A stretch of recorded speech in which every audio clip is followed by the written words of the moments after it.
When we think back to the America of the 1950s, the first things that come to mind are often the big cultural icons. Elvis Presley, drive-in diners, black and white televisions, the first suburban homes. But the real magic of that era wasn't found in the headlines or the history books.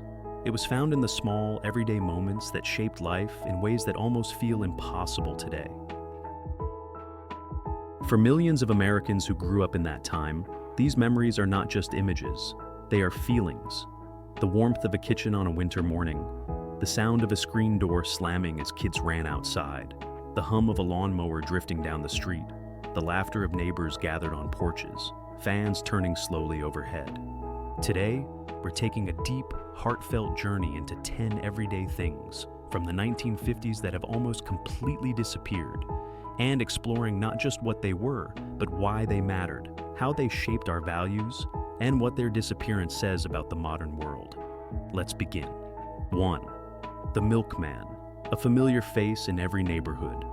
It's hard to explain to someone under 40 what the milkman really meant to a household. It wasn't just a delivery service, it was a rhythm of life. Every morning, before the sun rose, you'd hear the gentle clinking of glass bottles. The milkman walked up your driveway, often humming or whistling, placing fresh bottles inside the metal milk box by your door.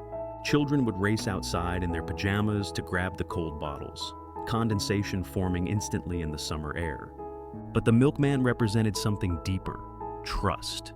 He knew your schedule. He knew when your family was on vacation. He knew if you preferred cream on the top or skim milk. Sometimes he delivered eggs or butter from a local farm. Today, everything is automated, faceless, contact-free. You rarely know who brings your groceries. But in the 1950s, the milkman wasn't a stranger. He was part of your daily life, almost like a neighbor who stopped by every morning. 2. Party line telephones, community through a cord. Imagine this today. You pick up your phone to make a call, but someone else in your neighborhood is already talking on your line. That was normal in the 1950s. Party lines forced people to interact, whether they wanted to or not. Sometimes you could hear half a conversation and try not to laugh. Sometimes you politely asked, "Mind if I use the line for just a minute?" It sounds inconvenient, and sometimes it was. But in a strange way, party lines built community. People recognized each other's voices. They knew who just got engaged. They heard birthdays, local gossip, big moments, small moments. Today, communication is private, but also isolating. In the 1950s, even something as simple as making a phone call reminded you that you lived among people, not apart from them. 3. Drive-in theaters, America's outdoor nightlife. Drive-in theaters weren't just about watching movies, they were about the experience. Picture it: a warm summer night, cars lined up in neat rows, teens hanging speakers on their windows, kids in pajamas ready to fall asleep on the back seat, the smell of popcorn drifting in the air. Parents sat close together, windows rolled down, fireflies glowing outside. A giant screen lit up the night sky as the latest sci-fi film or family comedy played. Drive-ins were places where families bonded. Teenagers went on their first dates. Kids played on the swings below the screen before the movie started. At their peak, there were over 4,000 drive-in theaters. Today, fewer than 300 remain. The loss of drive-ins isn't just the loss of entertainment, it's the loss of a shared cultural experience. 4. The family dinner table, the daily foundation of home. If you grew up in the 1950s, you remember the routine.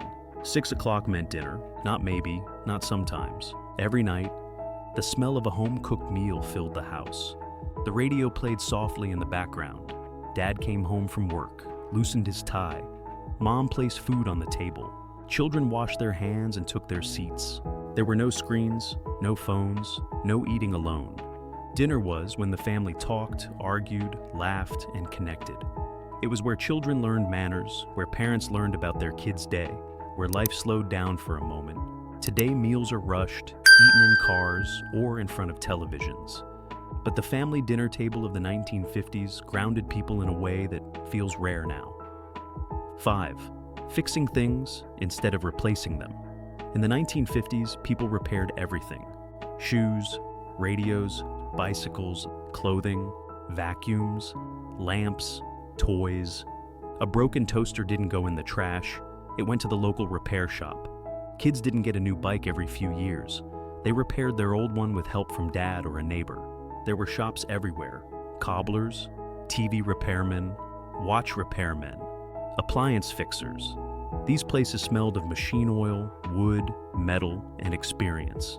Today, products are made to be replaced quickly. But in the 1950s, when something broke, you fixed it. And that sense of resourcefulness built character. 6. Kids playing outside. Until the streetlights came on, children in the 1950s didn't need screens. They had stickball, marbles, jump rope, bikes, hopscotch, forts in the woods, creeks to explore. Parents didn't constantly supervise. The entire neighborhood watched out for every child. Kids learned independence, courage, and imagination through real-life adventures. The freedom children had in the 1950s created a kind of unstructured, spontaneous joy that is rare for kids today. 7. Mom and pop stores, shopping with a personal touch. Before giant retail chains and online shopping took over, every town had its own small shops. The butcher shop with sawdust on the floor. The bakery with warm bread aroma drifting outside. The local hardware store with wooden shelves. The corner grocery where everyone knew your name. These businesses weren't just stores, they were community hubs. You traded stories, shared news, exchanged local gossip. Owners knew your family, your preferences, your life events. Shopping wasn't anonymous, it was personal, warm, and human. 8. Handwritten letters, words you could hold on to. Receiving a letter in the mail was an event. You opened the envelope carefully. You studied the handwriting. You read the words slowly, sometimes multiple times. Letters were kept in drawers, boxes, books, kept for decades. They were physical proof of love, friendship, and connection. Today, messages are instant, but disposable. Letters carried weight and emotion in a way digital messages never can. 9. Quiet Sundays, the day. America took a breath. In the 1950s, Sunday truly felt different. Stores were closed, people didn't rush, families took drives, visited relatives, or simply relaxed. Whether you were religious or not, Sundays brought a sense of peace, a designated pause button on life. Today, every day feels the same: busy, crowded, noisy. But for people who remember the 1950s, quiet Sundays stand out as one of the most peaceful parts of life. And 10. Neighbors who felt like family. This might be the biggest difference of all.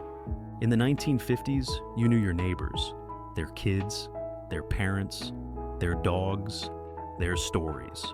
People borrowed tools, shared sugar, watched each other's kids, helped fix cars, solved problems together. Block parties, porch gatherings, barbecues. These weren't rare, they were normal. The neighborhood was a living, breathing community. Today, many people don't know the names of the families living next door. The sense of "we're in this together" has faded. Why these things disappeared, and what they meant. The world didn't change all at once. It changed slowly, piece by piece. Technology made life faster. Big corporations replaced small shops. Mobility increased, reducing long-term roots. People became more private, more independent. Convenience began replacing community. But those everyday habits of the 1950s did something powerful. They connected people. They built trust. They created routines that made life feel secure, meaningful, and shared. The 1950s weren't perfect, but the small rituals of daily life gave people something the modern world struggles to provide: belonging and steady, simple joy. And maybe the real lesson is this: we can't bring back the past, but we can bring back the values that made it special. If these memories brought you back in time, don't forget to like the video, subscribe to AmeriRetro, and share your own 1950s memories in the comments below. I'd love to read them.